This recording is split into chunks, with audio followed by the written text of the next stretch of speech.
Depuis l'annonce de son cancer en février dernier, le roi Charles III traverse une période particulièrement délicate. À 75 ans, le monarque britannique poursuit ses fonctions avec une résilience remarquable, bien que sa fatigue soit de plus en plus perceptible.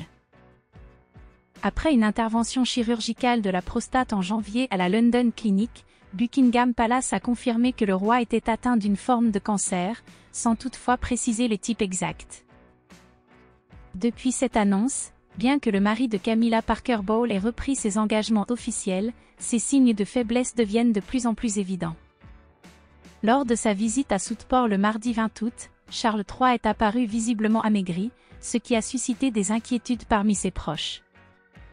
Selon une source proche de la couronne citée par le Daily Beast, plusieurs membres de la famille royale, y compris la reine Camilla, expriment des préoccupations quant à la surcharge de son emploi du temps.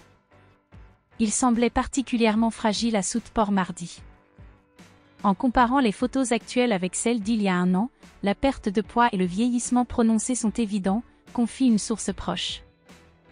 Malgré les recommandations de Camilla, qui lui a suggéré de réduire son rythme, Charles III reste résolument engagé à poursuivre ses fonctions sans relâche.